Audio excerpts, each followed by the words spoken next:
Hello, मेरा नाम है अभिषेक और स्वागत करता हूं आप सभी का हमारे प्यारे से चैनल में जिसका नाम है जेआर कॉलेज। जैसा कि आपको पता है कि ये जो चैनल है ये एक पार्ट है जेआर ट्यूटोरियल चैनल का, सही है, जहां पे हम लोग हमारे प्यारे से 11th और 12th स्टैंडर्ड के बच्चों को पढ़ा रहे हैं, सही है, साइंस और कॉमर्स के।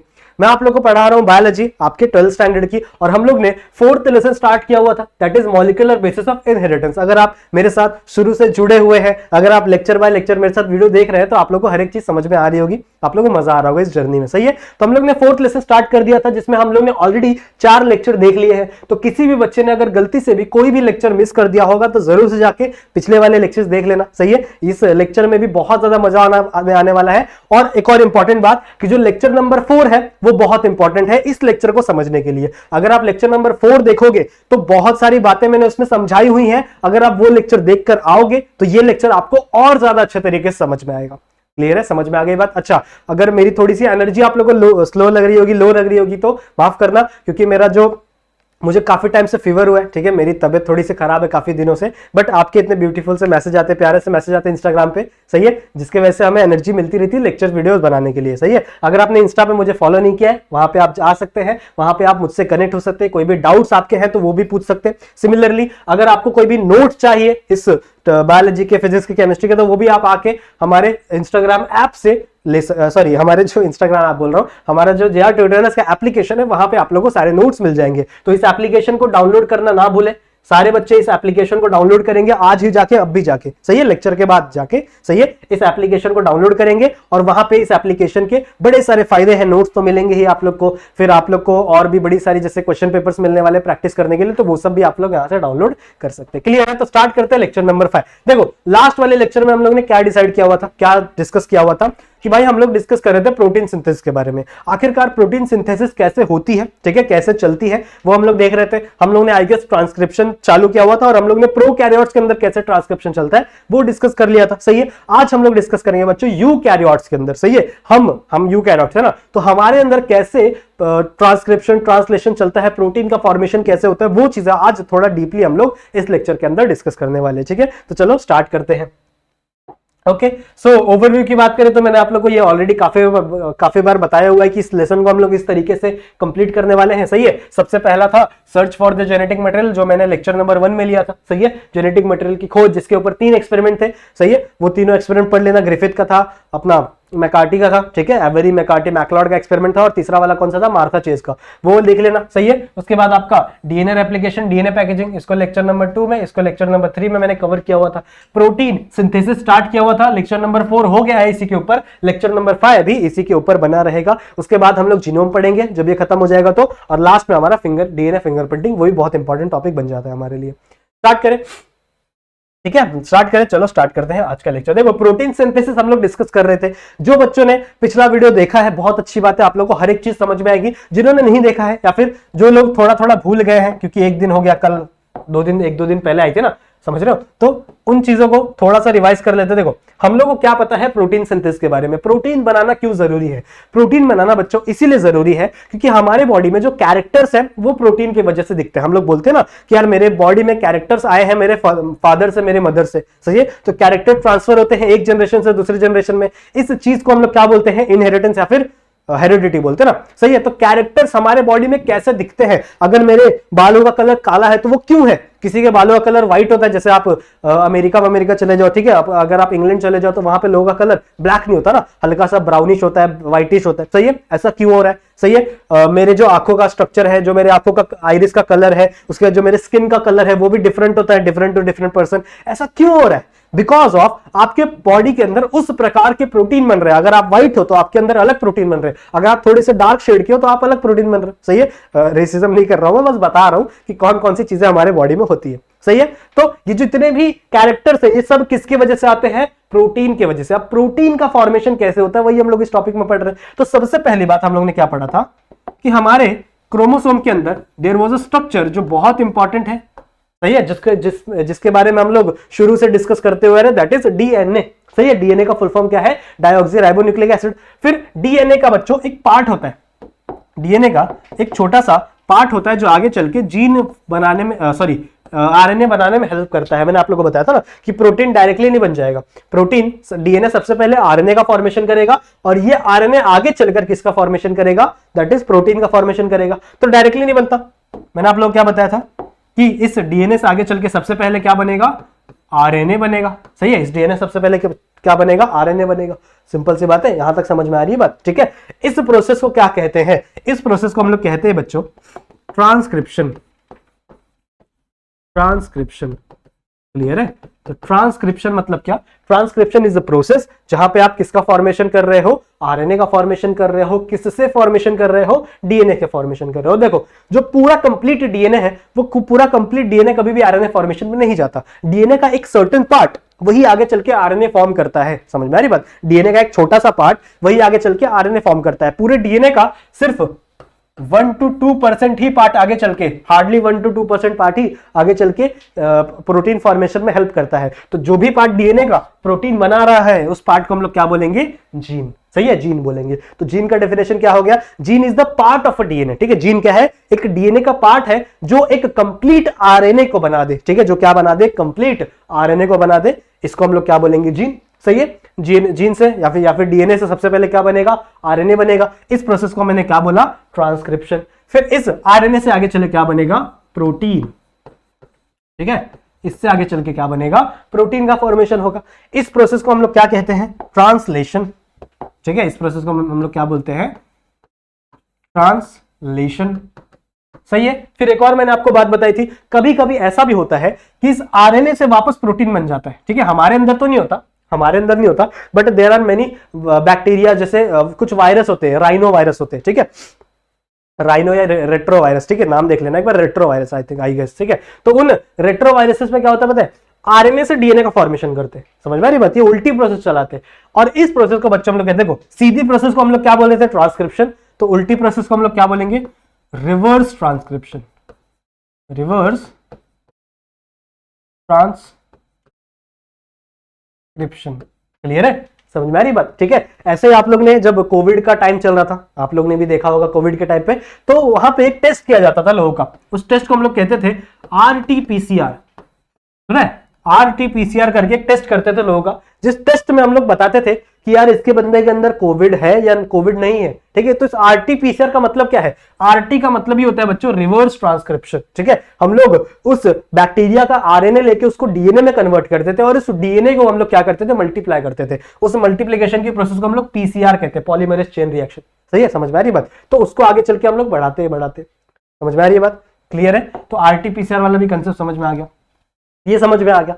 कभी कभी क्या होता है, कभी कभी क्या होता है, इस डीएनए से वापस डीएनए बन जाता है। सही है, जैसे हम लोग ने पढ़ा था ना डीएनए रेप्लिकेशन में, कभी कभी इस डीएनए से वापस क्या बन जाता है, डीएनए का फॉर्मेशन हो जाता है। इस प्रोसेस को हम लोग क्या बोलते हैं, DNA replication. DNA replication. Clear है, समझ में आ गई बात। ठीक है, तो डीएनए रेप्लिकेशन मतलब क्या, डीएनए से वापस डीएनए का फॉर्मेशन हो जाना। ट्रांसक्रिप्शन मतलब क्या, डीएनए से आरएनए का फॉर्मेशन हो रहा। ट्रांसलेशन मतलब क्या, आरएनए से प्रोटीन का फॉर्मेशन होना। सही है, हम लोग ने इसके बारे में पढ़ना शुरू किया था और हम लोग ने पढ़ लिया था कि प्रोकैरियोट्स के अंदर कैसे कैसे चीजें होती है। तो मैंने आप लोग को बताया था कि मान लो हाँ ठीक है, चलो मान लो कि दिस इज योर डीएनए, ये आपका एक डीएनए का स्टैंड है। ठीक है, this is the complete stand of DNA. अभी हम लोग क्या पढ़ रहे हैं, ट्रांसक्रिप्शन इन यूकैरियोट्स। तो मैंने आप लोगों को बोला कि डीएनए का पूरा पार्ट कभी भी आगे चल के प्रोटीन बनाने में हेल्प नहीं करेगा। डीएनए का कुछ सर्टेन पार्ट ही, छोटे छोटे पार्ट से आगे चले क्या बनाते हैं, प्रोटीन बनाते हैं। तो मान लो ये एक पार्ट है जो आगे चल के क्या बनाएगा, प्रोटीन बनाएगा। सही है, ये वाला एक पार्ट है जो आगे चले क्या बनाएगा, प्रोटीन बनाएगा। सही है, तो इसीलिए इन स्ट्रक्चर को हम लोग क्या बोलते हैं, जीन। सही है, तो ये आपका एक जीन है, ये आपका दूसरा जीन है, और जो बीच में बचा हुआ डीएनए है जो कुछ काम नहीं कर रहा है, उसे हम लोग क्या बोलते हैं, ठीक है, उसे हम लोग जंक डीएनए बोल देते हैं। सही है, या फिर एक और नाम है, चलो वो सब डिस्कस नहीं करते हम लोग, पहले इतनी बातें हम लोग समझते हैं। This is one gene, this is another gene, और इस जीन से आगे चले क्या बनेगा, अगला एक प्रोटीन का फॉर्मेशन होगा। सही है, इस जीन से क्या होगा, अगला एक फॉर्मेशन प्रोटीन का होगा। तो अब मान लेते हैं मैंने सिर्फ एक जीन को हम लोग बड़ा करते हैं और उसको स्टडी करने की कोशिश करते हैं कि आखिरकार इसके अंदर कौन कौन सी चीजें प्रेजेंट है। ठीक है, तो जीन को थोड़ा सा बड़ा करें, आ जाओ, इस जीन को थोड़ा सा बड़ा करें तो मान लो this is your gene, this is your gene, सही है, ये आपका क्या है, जीन है। इसे हम लोग कहते हैं it is a structural gene, it is a structural gene, मतलब ये वो स्ट्रक्चर है जिसे हम लोग क्या कह सकते हैं, जीन कह सकते हैं, और इसी से आगे चल के आरएनए का फॉर्मेशन होगा। जिन बच्चों ने लास्ट वाली वीडियो देखी है उन लोगों को पता है कि इस स्ट्रक्चरल जीन के 3' एंड पे, ठीक है, 3' एंड पे क्या लगा रहता है, प्रमोटर लगा रहता है। तो मान लो ये वाला इसका 3' एंड है, तो यहां पे क्या लगा रहेगा, प्रमोटर लगा रहेगा। प्रमोटर क्या करेगा, जहां से आपका डीएनए का आरएनए का सिंथेसिस शुरू होता है, सही है, और साथ ही साथ इसके लास्ट वाले पोजीशन पे, इस वाले पोजीशन पे क्या लगा रहता है, टर्मिनेटर, टर्मिनेटर लगा है। क्लियर है, समझ में आ रहा है। तो ये आपका क्या हो गया, प्रमोटर। प्रमोटर क्या है, देखो प्रमोटर का सिंपल सा मीनिंग है, ये एक ऐसी सीक्वेंस है जहां पे आपका आरएनए पॉलीमरेज घुसेगा और वहां से वो आरएनए का फॉर्मेशन करना शुरू करेगा, ठीक है। आरएनए पॉलीमरेज एंटर करता है और वहां से वो क्या करता है, आरएनए का फॉर्मेशन करना शुरू कर देता है। यहां पे जो एंजाइम यूज होने वाला है आरएनए बनाने के लिए, दैट इज आरएनए पॉलीमरेज, सही है। यहां पे क्या प्रेजेंट है, सीक्वेंस प्रेजेंट है, यहां पे कुछ सीक्वेंस है और सिमिलरली यहां पे भी कोई सीक्वेंस है। यहां पे जो एंजाइम आने वाला है उस एंजाइम का नाम क्या है बच्चों, आरएनए पॉलीमरेज, या फिर इसका अच्छे से अगर हम लोग नाम लिखें तो इसका कंप्लीट नाम होता है बच्चों DNA dependent RNA polymerase. Clear है। पॉलीमरेज क्यों, जो भी पॉलीमर फॉर्म करता है, आरएनए क्या है, एक टाइप का पॉलीमर है। पॉलीमर मतलब क्या, जो छोटे छोटे छोटे यूनिट से जुड़ के बना होता है उसको हम लोग पॉलीमर बोलते हैं, सही है। तो आरएनए क्या है, आरएनए भी न्यूक्लियोटाइड से जुड़ के बना है ना, छोटे छोटे न्यूक्लियोटाइड की एक लंबी सी चेन को हम लोग आरएनए बोल देते हैं, सही है। तो हम लोग को एक पॉलीमर फॉर्म करना है, तो जहां पे भी आप पॉलीमर बनाओगे उस प्रोसेस को हम लोग पॉलीमरेज कहेंगे, सही है। उस प्रोसेस को हम लोग क्या बोलेंगे, पॉलीमरेज। कौन सा पॉलीमर बन रहा है, आरएनए बन रहा है, that's why this enzyme known as RNA polymerase. अब किसको देख देख के बनाना है, देखो ये भी डीएनए की स्टैंड है, ये भी डीएनए की स्टैंड है, सही है, दोनों डीएनए की स्टैंड है, दोनों क्या है, स्ट्रक्चरल जीन है, डीएनए की स्टैंड है। तो डीएनए को देख देख के हमको क्या करना है, प्रोटीन का फॉर्मेशन करना है, सही है। डीएनए को देख देख के प्रोटीन बनाना है, that's why this enzyme is a DNA dependent. किसके ऊपर डिपेंड है ये, DNA dependent RNA polymerase. Clear है, यहां तक समझ में आ गया, यहां तक समझ में आ गया। तो इसको नीचे कर देते थोड़ा सा, क्योंकि मुझे और भी चीजें लिखनी है, तो यहां लिख देते हैं। क्लियर है, क्लियर है, सही है। अब मैंने आप लोगों को एक और चीज बताई थी कल, कि जिस भी एंड पे प्रमोटर लगा हो, ठीक है, जिस भी एंड पे क्या लगा हो, प्रमोटर लगा हो, उसकी 3' एंड वाले को, स्ट्रक्चर को हम लोग टेम्पलेट मान लेते हैं, सही है। उस 3' एंड वाले स्ट्रक्चर को हम लोग क्या मान लेते हैं, टेम्पलेट मान लेते हैं। तो यहां पे कौन सा टेम्पलेट होगा, जरा दिमाग लड़ाओ, सोचो यहां पे कौन सा टेम्पलेट होगा, क्या ये टेम्पलेट होगा या ये टेम्पलेट होगा, कौन सा होगा, ये होगा ना, क्योंकि इसके 3' एंड पे क्या लगा हुआ, प्रमोटर। अगर प्रमोटर यहां लगा हुआ होता, मान लो अगर प्रमोटर यहां लगा हुआ होता, तो इसका 3' एंड कहां पे, ये है, मतलब ये वाला क्या हो जाता, आपका टेम्पलेट हो जाता, सही है। लेकिन अभी हम लोग क्या देख रहे हैं कि आपका प्रमोटर इस साइड लगा हुआ है और इसका 3' एंड कहां पे, इस वाले स्टैंड पे है, मतलब ये वाली ऊपर वाली जो स्टैंड है, this strand is known as template strand, सही है। और इसके सामने वाली स्टैंड क्या हो जाएगी, नॉन टेम्पलेट, सही है। इसके सामने वाली स्टैंड क्या हो जाएगी, नॉन टेम्पलेट। सिमिलरली अब मैंने आप लोगों को बताया था कि यार नॉन टेम्पलेट इसका नाम रख दिया, इसको बहुत बुरा लगता है, सही है, यार मैं किसी काम का ही नहीं हूं ना, इसको नॉन टेम्पलेट नाम रख दिया, तो इसको इतना बुरा ना लगे इसलिए इसको एक और नाम दे दिया गया है, दैट इज कोडिंग स्टैंड। हालांकि ये किसी भी चीज के लिए कोड नहीं करता, बट इसे कोडिंग स्टैंड कह दिया जाता है, सही है, कोडिंग स्टैंड कह दिया जाता है। अब ये कोडिंग है तो it is non coding, it is a non coding strand. समझ में आ रही बात। Similarly it is also known as sense strand, sense strand, सही है। तो ये सेंस है तो इसको हम लोग बोलते हैं एंटी सेंस, नॉन सेंस मत लिख देना, एंटी सेंस स्टैंड। क्लियर है। तो ये 3 नाम थोड़े से दिमाग में रखना, सही है। जहां से भी डीएनए, जो भी डीएनए की स्टैंड से आरएनए का फॉर्मेशन होगा उसे हम लोग टेम्पलेट कहेंगे, सामने वाली को नॉन टेम्पलेट। जो नॉन टेम्पलेट है वो कोडिंग स्टैंड है और वो सेंस स्टैंड है, सही है। और जो सामने वाला है वो नॉन कोडिंग है और एंटी सेंस स्टैंड है। क्लियर है। अब देखो एक और चीज तुम लोग को बताना चाहता हूं मैं, जब भी हम लोग देखो अब यहाँ पे डीएनए में 2 स्टैंड है ना, ठीक है, एक 3' to 5' और एक है आपका 5' to 3'। लेकिन अगर कभी भी ऐसा पूछा जाए कि यार इस डीएनए में कौन से जगह पे, मतलब किस पोजीशन पे आपका प्रमोटर लगा हुआ है। ठीक है, अगर मुझे प्रमोटर का सीक्वेंस पता करना है कि यार किस एंड पे प्रमोटर लगा हुआ है, तो उसके बारे में हम लोग बात हमेशा इस नॉन टेम्पलेट स्टैंड के ओवरव्यू से करते हैं। समझ में आ रही बात, मैंने क्या बोला, ध्यान से सुनो वापस, कि अगर मुझे मानना हो, अगर देखो, अगर मैं बात करूं प्रमोटर कहां लगा, अगर मैं तुमसे पूछूं प्रमोटर कहां लगा, तो आप लोग बोलोगे यार सर प्रमोटर जो लगा है वो इस स्टैंड के 3' एंड पे लगा है और इस स्टैंड के 5' एंड पे लगा है, ऐसा बोलोगे ना।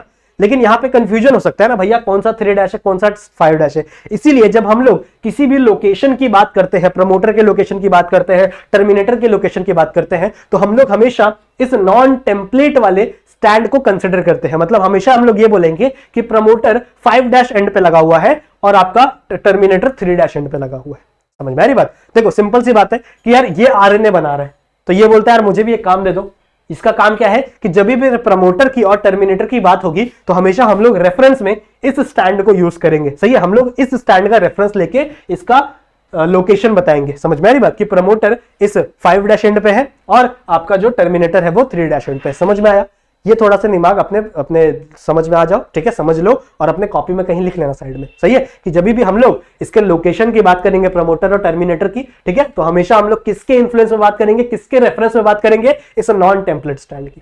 सही है, तो हम लोग हमेशा ऐसा बोलेंगे कि जो प्रमोटर है वो 5' एंड पे है और जो टर्मिनेटर है वो 3' एंड पे। आई होप आप लोगों को ये समझ में आ गया होगा, कोई कंफ्यूजन नहीं होगा। सही है, उसके बाद देखो मैंने आपको क्या बोला था कि अब इतना होने के बाद आपका जो आरएनए पॉलीमरेज था, जो डीएनए डिपेंडेंट आरएनए पॉलीमरेज था, वो आता है काम करने के लिए। देखो उसके बिल्कुल भी नखरे नहीं है। देखो डीएनए रेप्लिकेशन अगर आप लोगों ने पढ़ा था तो उसमें देखो जो अपना डीएनए पॉलीमरेज था उसको कितने नखरे थे। सही है, वो क्या बोलता था कि यार मेरे को स्टैंड खोल के दो। सही है, फिर मैं डबल स्टैंड से स्टार्ट करूंगा, फिर मैं हमेशा 5 to 3 फॉर्म करूंगा। सही है, बहुत सारे नखरे थे। अच्छा 5 to 3 ये भी फॉर्म करता है। हाँ, कभी भी ये स्टैंड बनाएगा आपका आरएनए पॉलीमरेज तो ये हमेशा 5 डायरेक्शन से 3 डायरेक्शन में ही स्टैंड बनाएगा। सही है, तो ये 3' एंड है तो इसके सामने वाला क्या बनेगा 5' एंड ना, तो हमेशा इस डायरेक्शन में क्या बनाएगा, स्टैंड का फॉर्मेशन करेगा। समझ में आ रही बात, तो ये भी थोड़ा सा ध्यान में रखना। क्लियर है, लेकिन इसके कोई नखरे नहीं यार, ये बोलता है मैं अलग भी खुद कर लूंगा, सब खुद कर लूंगा, बस मुझे इसके अंदर एंट्री दिला दो। अब जिन बच्चों ने लास्ट वाला लेक्चर देखा उनको पता था कि यहाँ पे एक फैक्टर लगता था। ठीक है, यहाँ पे एक फैक्टर लगता था जिसको हम लोग सिग्मा फैक्टर बोलते थे। सिग्मा फैक्टर बोलता था कि यार मैं तेरा उसका हाथ पकड़ता था और उसको अंदर लेके जाता था। सही है, वो होता था प्रोकैरियोट्स में। अगर मैं यूकैरियोट्स की बात करूं तो यहां पे कोई भी फैक्टर नहीं लगेगा, यहां पे कोई भी फैक्टर नहीं लगेगा, ना ही सिग्मा फैक्टर ना ही रो फैक्टर। यहां पे रो फैक्टर लगता था ना, यहां पे सिग्मा फैक्टर लगता था। तो अगर मैं यूकैरियोट्स की बात करूं, this is we are talking about eukaryotes. सही है, तो यूकैरियोट्स में ना ही सिग्मा फैक्टर लगता है ना ही अपना रो फैक्टर लगता है। आपका जो आरएनए पॉलीमरेज है, this is your RNA polymerase. सही है, ये खुद ही उठ के कहां चले जाता है, यहां पे चले जाता है। इसको नहीं लेके आएगा तो भी लेके आ जाते हैं। समझ में आ रही बात, ये खुद ही यहां पे आ जाता है और खुद ही क्या करने लगता है, ये स्टैंड फॉर्म करने लगता है। ठीक है, यहां पे खुद ही एक नई स्टैंड बनाना स्टार्ट कर देता है। समझ में आ रही बात, समझ में आ रही बात। तो यहां पे एक न्यू आरएनए की स्टैंड का फॉर्मेशन हो गया है। ठीक है, न्यू आरएनए की स्टैंड का फॉर्मेशन हो गया। सिमिलरली यहां पे रो फैक्टर लगता था प्रोकैरियोट्स में, यहां पे इसको भी कोई फैक्टर की जरूरत नहीं है। जैसे ही आपका आरएनए, इसको नहीं लिखते, इसी को लेके आ जाते हैं। जैसे आपका ये पॉलीमराइजेशन करते करते करते करते करते यहां पहुंचा टर्मिनेटर में, इसको बोलता है यार मुझे रो फैक्टर की भी जरूरत नहीं है, ये खुद ब खुद क्या हो जाता है, यहां से बाहर निकल जाता है। क्लियर है, तो यहां पे एक आरएनए का सिंथेसिस हो गया। अब एक चीज देखो डिफरेंट है, हम लोग ने पढ़ा था प्रोकैरियोट्स में कि वहां पे जो आरएनए बनता था उसको हम लोग डायरेक्टली एमआरएनए बोल देते। सही है, मतलब ये जो आरएनए बना है इसको एक न्यू स्लाइड पे लेते हैं, तो एक अच्छी स्लाइड पे लेते हैं, न्यू स्लाइड पे लेते हैं और बात करते हैं। आ जाओ, मैंने आपको बोला कि मान लो अभी यहां पे ये आरएनए का फॉर्मेशन हुआ। ठीक है, this is the RNA, this is the RNA, अभी ट्रांसक्रिप्शन से बना है ये। सही है, जो प्रोकैरियोट्स के अंदर आरएनए बन रहा था वो डायरेक्टली फॉर्म हो जा रहा था। सही है, डायरेक्टली आरएनए कंसीडर कर लिया जा रहा था और वो वहीं पे उसका ट्रांसलेशन भी शुरू हो जा रहा था। मैंने आप लोगों को बताया था ना कि ट्रांसक्रिप्शन ट्रांसलेशन एक साथ हो रहा है, वहां पे डायरेक्टली एमआरएनए का फॉर्मेशन हो रहा है। लेकिन यूकैरियोट्स में डायरेक्टली एमआरएनए का फॉर्मेशन नहीं हुआ है। यहां पे ये जो आरएनए बना है, ठीक है, ये जो आरएनए बना है दिस इज एचएनआरएनए। ठीक है, इसको क्या बोलते हैं हम लोग बच्चों, एचएनआरएनए। और ये एचएनआरएनए फुल्ली फंक्शनल नहीं है, मतलब पूरा फंक्शनल नहीं है। सही है, इसके अंदर हमें और भी कुछ चीजें करनी पड़ेगी जिसकी वजह से इसको एमआरएनए बनाना पड़ेगा। सही है, इसको एमआरएनए बनाने के लिए कुछ और चीजें हम लोग को अभी करनी है। ध्यान दो, ध्यान दो।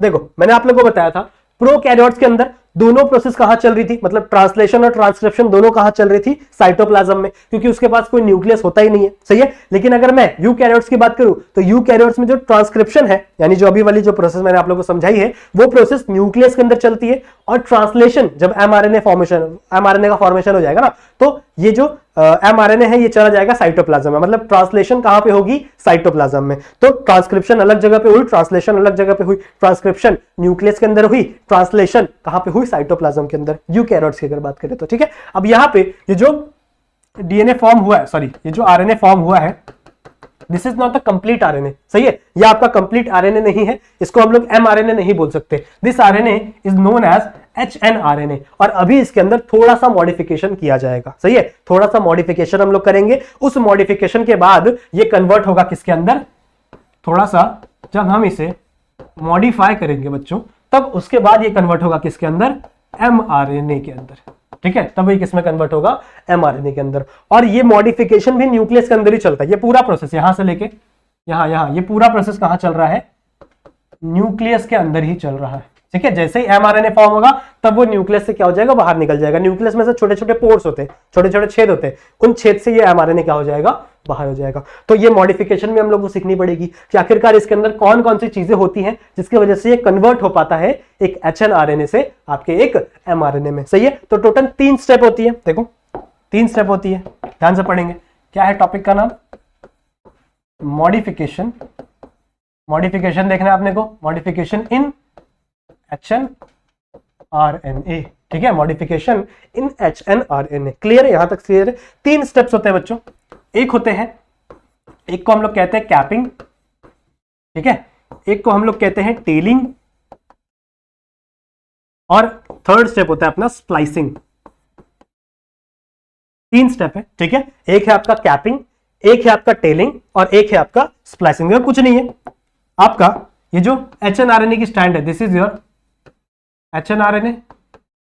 इस एचएनआरएनए पे हम लोग सबसे पहले एक कैप लगाएंगे, के ऊपर एक ऐसी कैप लगाएंगे, सही है, थोड़ा उल्टा बढ़ गया, कोई बात नहीं, एक कैप लगाएंगे, इस प्रोसेस को हम लोग कहेंगे कैपिंग, सही है। फिर इसके बाद यहां पे एक टेल लगाएंगे, ऐसी ऐसी टेल लगाएंगे, सही है, इस टेल को हम लोग क्या कहेंगे, टेलिंग, और उसके बाद इसको छोटे छोटे पार्ट्स में तोड़ देंगे, सही है, इसको छोटे छोटे पार्ट्स में हम लोग क्या कर देंगे, तोड़ देंगे, डिस्ट्रॉय कर देंगे, उस चीज को हम लोग क्या बोलेंगे, स्प्लाइसिंग। क्लियर है, समझ में आ रही बात, समझ में आ रही बात। ये 3 स्टेप हम लोग को करने हैं। सबसे अगर पहली बात करूं मैं कैपिंग की, अगर मैं कैपिंग की बात करूं तो कैपिंग किसकी होती है, देखो एक एंजाइम होता है जिसको हम लोग ने पहले काफी बार पढ़ा है, जिसको हम लोग कहते हैं बच्चों ग्वानिन ट्राइफॉस्फेट, ठीक है। कैसा होता है देखो स्ट्रक्चर, एडेनिन ट्राइफॉस्फेट सुना आप लोग ने, एडिनोसिन ट्राइफॉस्फेट सुना है, दैट इज एटीपी। वैसे ही एक और स्ट्रक्चर होता है जिसको हम लोग बोलते हैं जीटीपी, ठीक है, एटीपी का ही भाई है जीटीपी, सही है। इसमें सिर्फ और सिर्फ नाइट्रोजन बेस चेंज हो गया है, वहां पे एडेनिन था,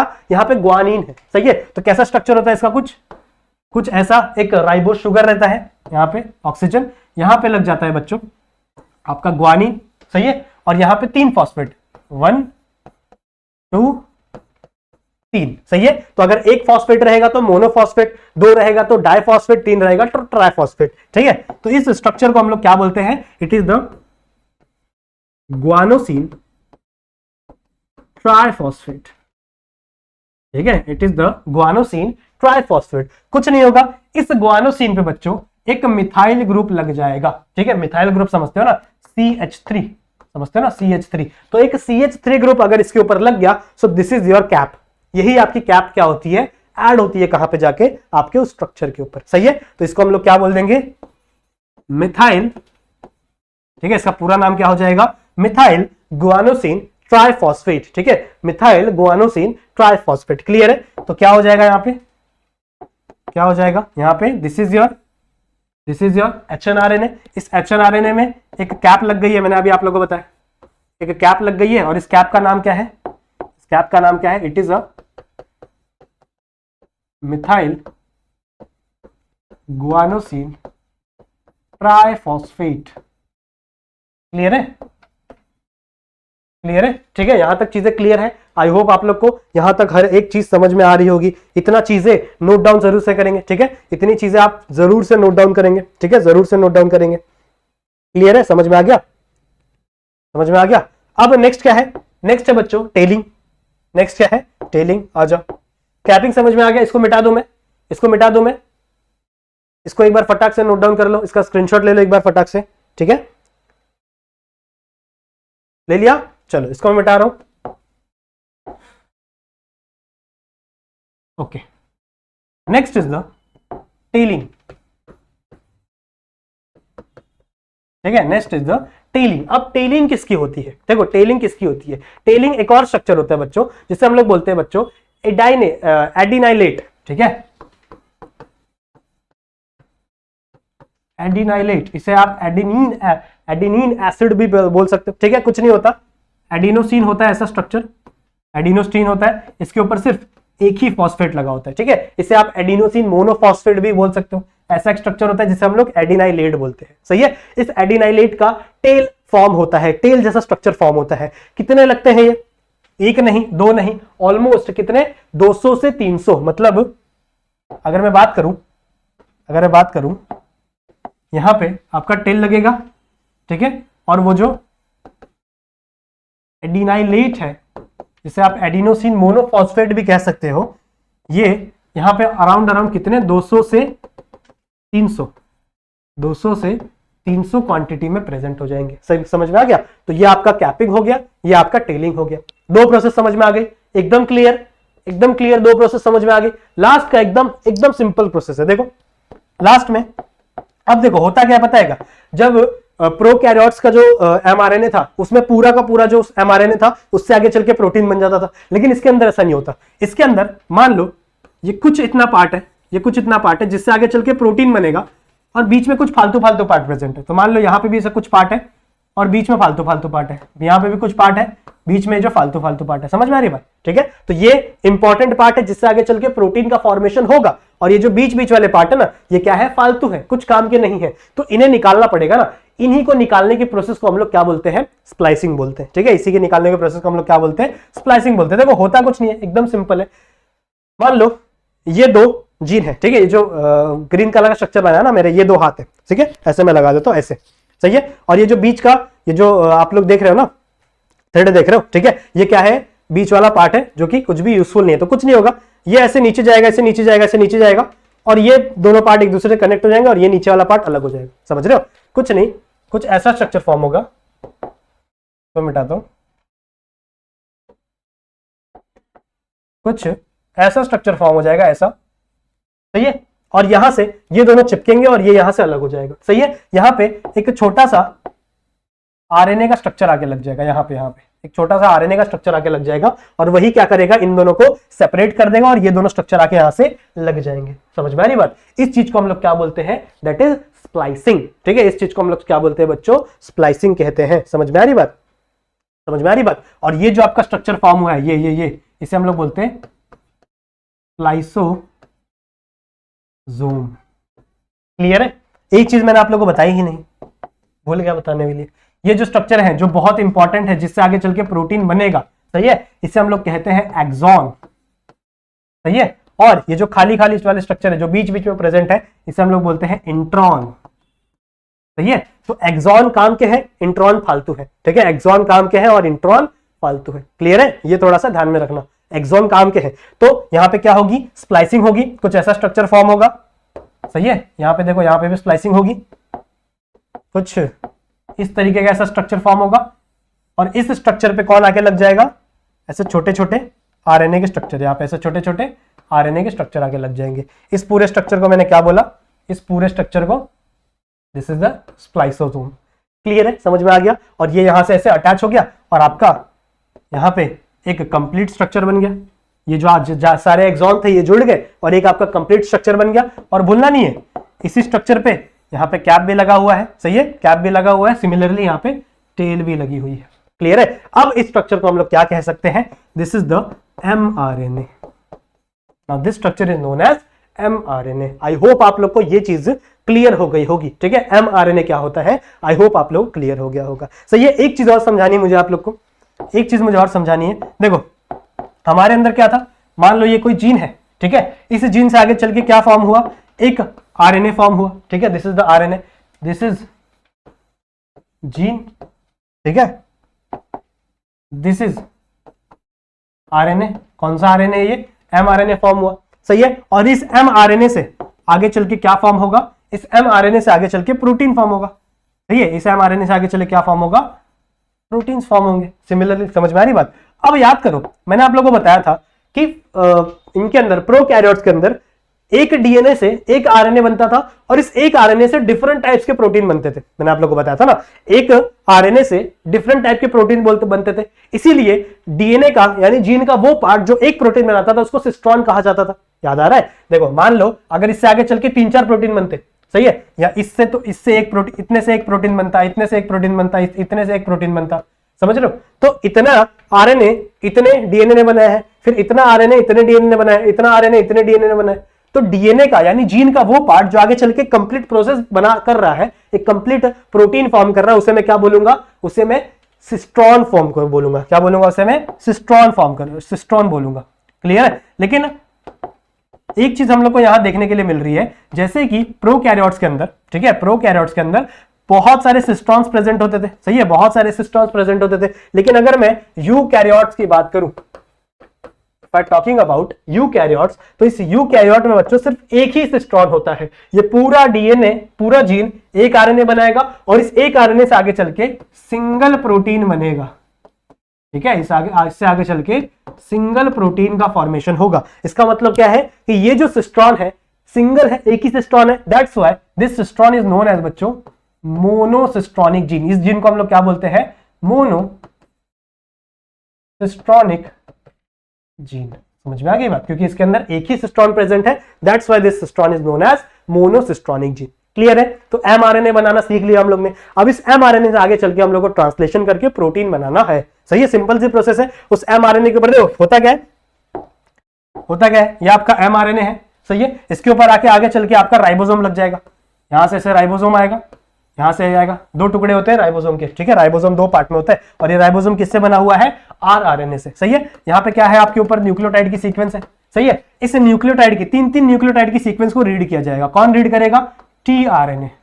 टीआरएनए आएगा और इस 3-3 न्यूक्लियोटाइड की सीक्वेंस को रीड करेगा। इन 3 सीक्वेंस को ट्रिपलेट कोडॉन कहा जाता है, सही है। तो इनको 3 को रीड करेगा और एक अमाइनो एसिड लेके आ जाएगा, फिर अगले 3 को रीड करेगा, दूसरा अमाइनो एसिड लेके आएगा, तीसरे 3 को रीड करेगा, अगला अमाइनो एसिड लेके आ जाएगा। और इस राइबोसोम का काम क्या है? इन सारे अमाइनो एसिड के बीच में पेप्टाइड बॉन्ड बनाना, ठीक है। इनके बीच का इनका काम क्या है?